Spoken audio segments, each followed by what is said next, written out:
이 시간 행복한 마음으로 서로 인사하겠습니다. 주님 주신 행복으로 충만하세요. 한 주간도 건강하세요. 감사합니다. 하나님이 허락하신 귀한 새로운 믿음의 절기를 맞이했습니다. 우리의 일반적인 계절은 지금 겨울에 접어들었죠.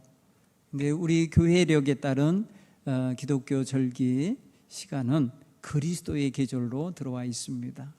보라색으로 표현하고 있는 왕 되신 주님, 거룩하신 주님의 오심을 기다리는 절기입니다.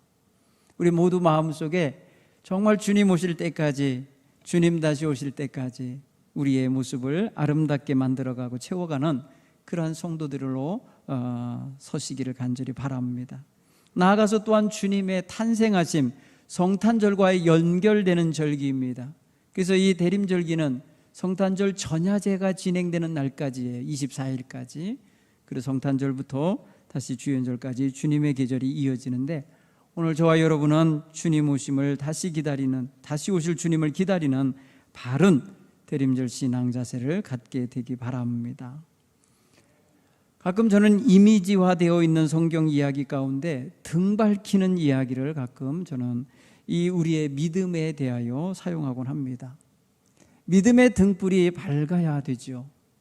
밝으려면 심지도 잘 채워져야 되고, 등잔 밑에 기름도 충만히 채워지고, 그리고 그름이 가득 차 있는 그 유리 겉면도 닦아내야 되죠. 믿음의 등불을 밝히고 하나님 앞에서 서 있는 성도의 모습을 한번 그림처럼 생각해 보십시오. 우리 마음에 믿음의 등불, 소망의 등불, 하나님이 주신 사랑의 등불로 밝아져서 하나님 오실 때까지, 주님 다시 오실 때까지 기다리는 자세를 갖는다는 건 너무너무 아름다운 모습이라 생각됩니다. 더 나아가서 우리가 주님을 기다리는 마음속에 주님이 분부하고 가신 일들, 주님이 맡겨주신 본분들, 사명들을 잘 감당하면서 주님을 기다린다고 하면 더 멋진 거죠. 잠자면서 기다린다고 표현할 수 없고, 놀면서 주님을 기다린다고 표현할 수 없어요. 주님을 기다리는 사람의 모습은 주님이 주신 사명을 잘 감당하며 이제나 저제나 주님 오셔서 내 모습 이대로, 내 선한 모습, 내 의롭고 거룩한 모습을 그대로 보실 수 있도록 해드리고 싶은 마음으로, 설레는 마음으로 기다려야 되는 거죠. 게으르고 나태한 모습으로는 기다린다고 표현할 수 없을 거예요. 그리고 잠들어 있는 모습으로도 기다린다 표현할 수 없을 거예요. 그리고 방황하며 다른 데에 마음을 쓰고 다니면서 주님을 기다린다고 할 수도 없을 거예요. 우리는 그래서 주님께 집중하는 마음으로 늘 깨어서 주님을 기다리는 마음 온전히 가져야 돼요. 사단은 우리 마음속에 자기도 모르는 사이에 세상 것에 젖어 살게 만들고, 세상 유행과 풍조를 따르게 만들고, 세상 것에 대한 탐심과 욕망에 사로잡혀 살게 합니다. 근데 우리는 그걸 영적으로 분별하지 못하고 그냥 그렇게 사는 줄로 알고 살고 있어요. 그렇게 살아야 되는 줄 알고 따라갈 때가 있어요. 그렇지 않습니다. 우리는 주님을 기다리는 이런 분명한 재림신앙을 갖고 살아야 됩니다. 제가 어젠가 그제 뉴스를 통해서 아주 심각한 이야기 하나를 들었는데, 겨울이 너무 늦게 오는 것 때문에, 그동안 따뜻했잖아요. 따뜻한 것 때문에 꿀벌들이 잠을 잘 생각을 하지 않고 나다닌다는 거예요.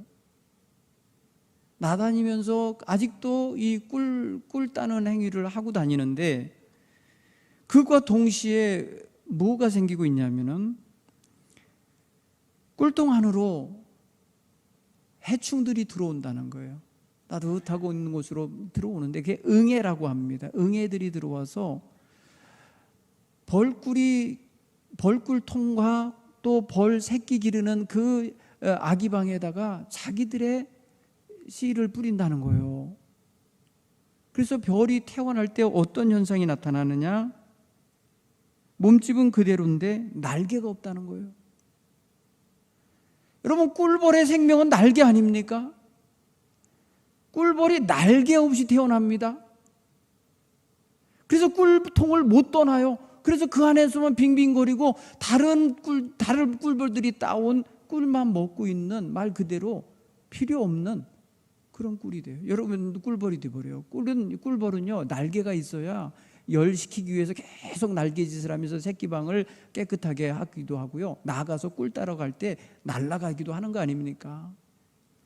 전 그 얘기를 들으면서 영적으로 생각을 했어요. 야, 성도들이 세상 병균에 사로잡히고 세상의 그런 것들에 젖어버리면 마치 날개 잃은 꿀벌같이 되는 신세가 되겠구나. 교회에서는 바글바글 하는데 제 역할 아무것도 못하는, 나가서 사명도 못 감당하고 주님 뜻대로 살아내지 못하는 그런 교인들이 많아질 수 있겠구나. 심각하구나. 근데 이 자기가 세상 병이 든 줄 모르고 있어요. 사탄이 넣어준 사탄의 바이러스가 자기 속에 있는 줄을 모른 채 형식적이고 타성에 젖은 모습으로 신앙생활을 하고 있다는 거예요. 교회를 나오니까 교인인 줄 알고 있는 거고요. 교회를 나오고 있으니까 자기 자신이 신앙생활 잘하는 줄 착각하고 있는 거예요. 여러분 지금 점검하십시오. 주님 다시 오실 그 자리에 나 거기 참여할 준비가 되어 있나? 나 주님 맞이할 준비를 하고 살고 있는가? 내 믿음 어떤 환란이 와도 꺼지지 않는 등불로서 관리하고 있는가? 세상이 다 무너진다 하여도 내가 지금 하나님 나라 소망하면서 사는 소망의 등불을 밝히고 있는가? 세상에 유혹이 오고 세상의 모든 것들이 나를 영향을 끼치면서 나의 발걸음을 교회가 아닌 세상으로 돌리게 만들 때 내가 따라가지 않을 수 있는가? 여러분 점검할 수 있기 바랍니다. 이게 바로 뭐냐? 점검할 줄 아는 이런 자세, 따라서 해볼까요? 깨어있는 신앙 자세다. 깨어 있어야 됩니다. 깨어 있다는 것은 육체적으로 잠 안 자고 깨어 있다는 그런 의미가 아니에요. 그거를 능가하는 영적으로 깨어 있는 걸 말하는 거예요. 세상을 분별할 줄 알아야 되는 거예요. 지금 세상이 지금 어떻게 돌아가고 있으며 어느 방향으로 가고 있으며 왜 저렇게 되고 있으며 그 속에서 사람들이 어떻게 지금 망가지고 있는지를 볼 수 있는 눈이 열려야 돼요. 주님이 오실 때에 내가 주님 앞에 정말로 잘하고 있구나, 착하고 충성된 동안 내가 적은 일에 충성했으니 내가 많은 것을 너에게 맡기리라 하시며 칭찬하실 만한 모습으로 살고 있는가 보라는 것이죠. 이게 점검이 되어야 돼요. 세상이 잠들고 있고 세상이 향락에 빠져 있고 세상이 갈 바 모르고 방황하고 있을 때에 믿는 자마저 잠들어 있고 믿는 자마다 향락에 빠져 있고 믿는 자마저 방황하고 방향 잃지 못한 채 헤매고 있으면 어떻게 구별이 됩니까? 세상이 잠들었을 때에 깨어서 기도하고 깨어서 하나님의 말씀대로 살아가려고 노력하는 게 이게 성도들이에요. 세상의 향락에 빠져 있을 때에도 자기 본분을 잃지 아니하고 사명을 감당하고 복음을 증거하고 영혼을 찾아내고 살려내는 일을 하는 게 바로 이게 성도들의 삶이에요. 세상에 갈 바 모르고 방황하고 이리저리 헤매고 있는데에도 하나님의 백성은 갈 바를 알고 방향을 알고 그 방향을 향하여 매진해 갈 줄 아는 자세가 있어야 하는 거예요. 이런 모습으로 내가 살고 있나 점검하셔야 돼요. 성경은 분명히 우리에게 말씀하십니다. 주님께서 천군 천사 대동하시고 나팔 불며 공중으로 임하실 거라, 다시 오실 거라고 말씀하셨어요. 분명히 오신다고 성경은 말하고 있어요. 오신다, 다시 오신다. 이 재림이에요. 그래서 우리는 재림하시는 주님을 맞이할 재림신앙을 분명히 갖고 있어야 돼요. 언제 주님 오시어도 나가 맞이하리라. 언제 주님 오라 하시어도 나가 맞이하리라. 이런 신앙 자세를 가지셔야 돼요. 제가 처음 목회하던 교회는 성동구 성수동이라는 곳입니다. 지금 뚝섬 서울숲으로 유명한 곳인데 성도들이 다 그 마을에 살았어요. 그래서 갑자기 무슨 일이 있어도 소집을 하면 전교인이 다 모일 수 있어요. 금방 모여요. 네. 가까운 데 살아요. 그리고 깨어 있어요. 그래서 소집하면 다 모여요. 그래서 어느 때 회의를 해도 다 모여요. 거의 다. 너무 멋진 교회였어요. 여러분, 우리가 주님이 부르실 때 나 바쁩니다, 나 지금 할 일이 많아요, 나 지금 말입니다 어디 가는 길이에요, 나 지금 말입니다 더 중요한 일이 있어서 주님 부르심에 응대할 수가 없어요, 이러면서 가고 있는 이런 사람이 되면 깨어있는 게 아닌 거예요.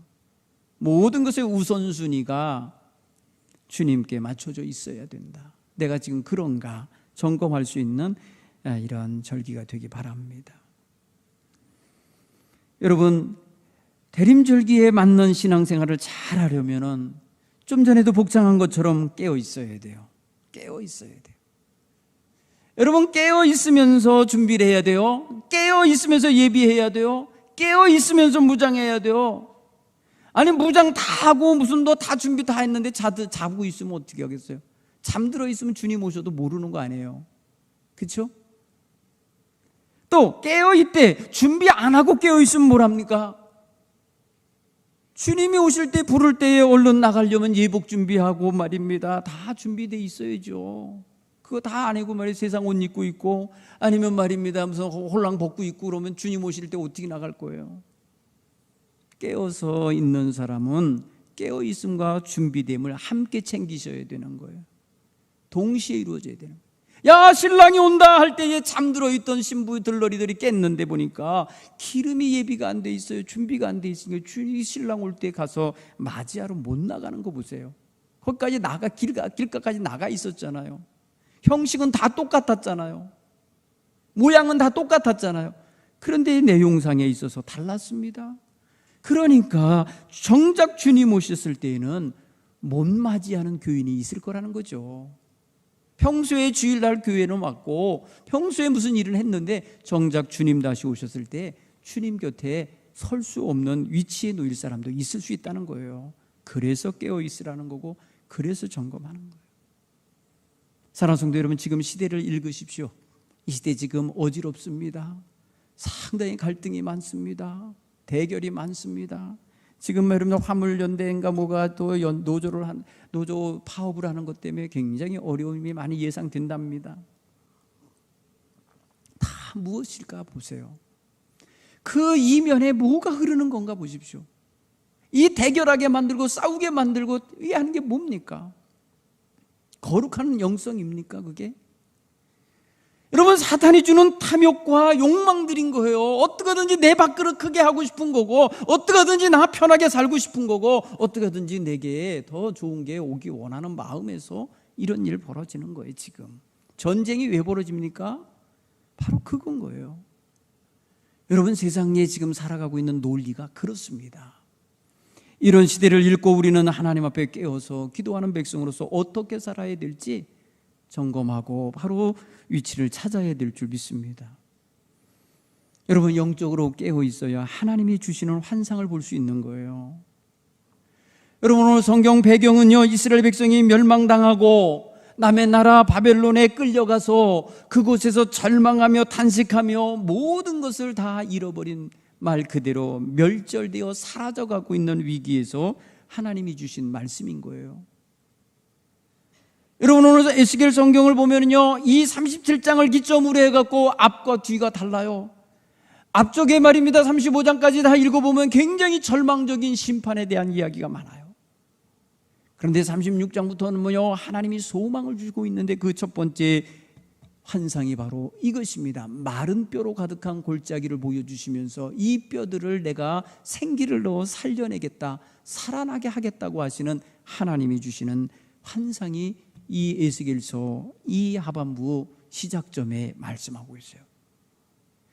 그 이후에 펼쳐지는 이야기들은 그 이후에 나오는 성경 기록들은 다 희망의 말씀이고 구원의 말씀이고 회복의 말씀이고 하나님의 영광이 되찾아 돌아오는 이런 역사 이야기 나옵니다.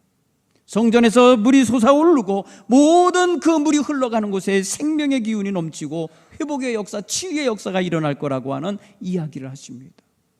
오늘 본문의 말씀 보십시오. 절망하는 사람들이에요. 이건 절망하는 사람들의 이야기입니다. 절망하는 사람들에게 주고 계신 말씀이에요.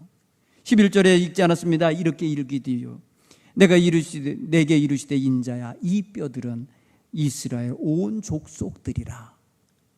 여러분, 지금 마른 뼈로 가득한 골짜기를 보여주시면서 이 뼈들이 누구를 상징하느냐? 지금 절망에 빠져있는 이스라엘 온 족속이라는 거예요.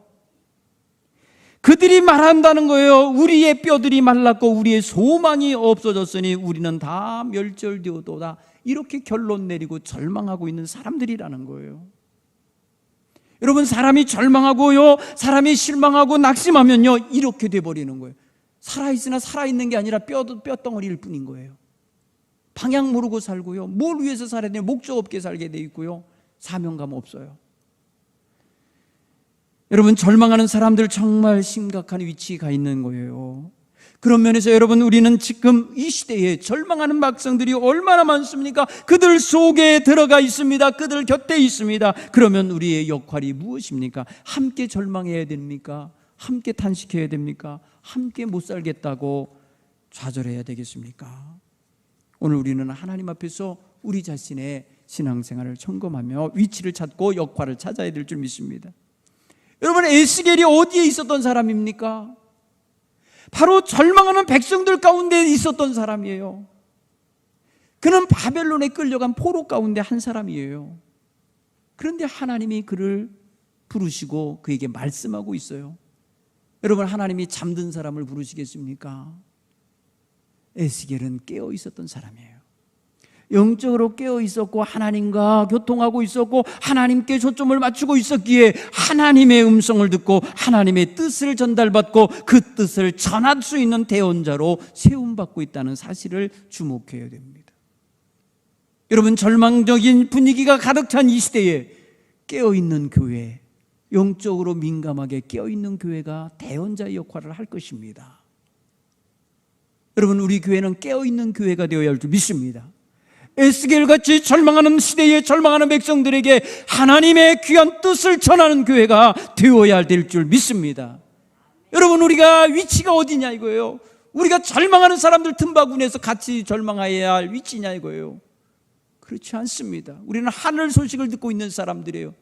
주님 다시 오실 것이라고 하는 하늘 소식을 듣고 있는 사람들이에요. 예비하고 있으라고, 깨어 있으라고 하는 하늘 음성을 듣고 있는 사람들이에요. 그러니 어찌해야 되겠습니까?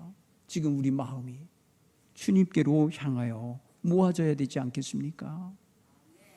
하나님은 바벨론 포로 가운데 에스겔을 택하셔서 바벨론에서 절망하면서 탄식하면서 우리는 끝장났다고, 우리의 모든 것은 다 멸절됐다고, 우리의 소망은 사라졌다고, 우리의 뼈는 말라버렸다고 이렇게 말하고 있는 이들에게 하나님 말씀을 대언하라고 말씀하십니다. 오늘 이 마른 뼈들을 보여주시면서 이 뼈들이 살겠느냐? 인자야, 이 뼈들이 능히 살겠느냐? 살 수 있겠느냐? 물으실 때에 주여 당신이 아십니다. 저는 모르겠습니다. 이렇게 대답을 해요. 그런 이에게 하나님이 말씀하신 이 뼈들에 대하여 예언하라는 거예요. 이 마른 뼈들아, 여호와의 말씀을 들을지어다. 여호와께서 이르시기를 내가 생기를 너희에게 들어가게 하리니 너희가 살아나리라.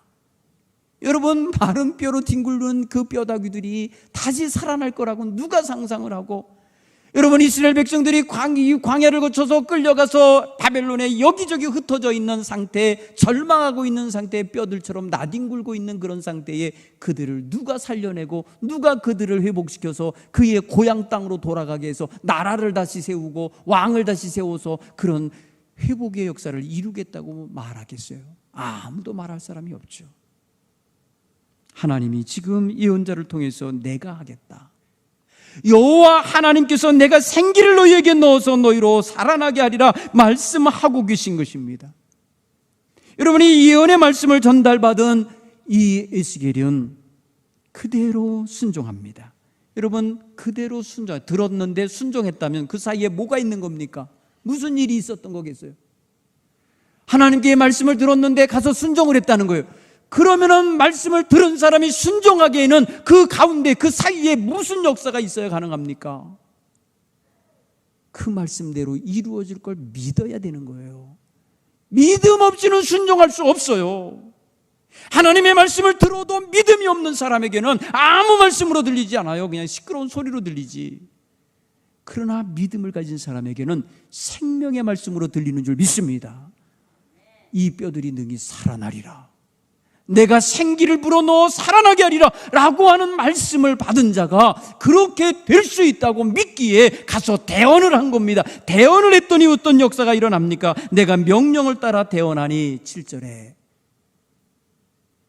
대언하는 소리가 날 때에 같이 소리가 났는데 뭐냐? 뼈들이 움직이는 소리가 났다. 이 뼈 저 뼈가 들어맞는 소리가 났다. 서로 연결되는 소리가 났다는 거예요. 그리고 거기에 연결된 몸에 힘줄이 놓여지고 살이 덮이고 가죽이 덮여서 몸으로 형성되는 것을 보게 됐어요. 그런데 아직도 누워 있어요. 아직도 누워 있는 상태예요. 그때에 하나님이 그 예언자에게 다시 말합니다. 인자야 너는 생기를 향하여 대언하라. 생기에 대하여 이르기를 주 여호와께서 이같이 말씀하시기를 생기야 사방으로부터 와서 이 죽음을 당한 자들에게 불어서 살아나게 하라. 생기가 그 죽어 누워있는 자들의 코에 들어가게 하셨습니다. 명령대로 대언했더니 생기가 그들에게 들어가매 그들이 곧 살아나서 일어나 섰다는 것입니다. 하나님의 군대가 되어 섰다는 거예요. 오늘 성경 10절은 그렇게 말하고 있어요. 여러분 보세요.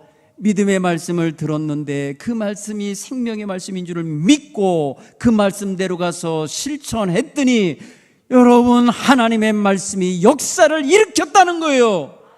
여러분 우리 성도들이 믿음이 있다는 게 뭘 말해주는 거예요?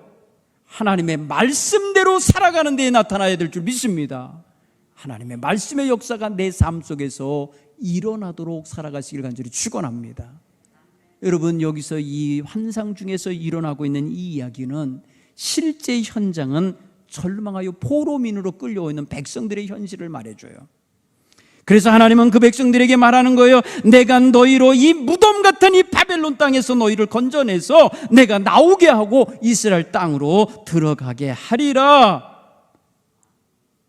이것을 경험하게 될 때 너희는 내가 여호와인 줄을 알리라. 여러분 이렇게 멋지게 말씀하셨다.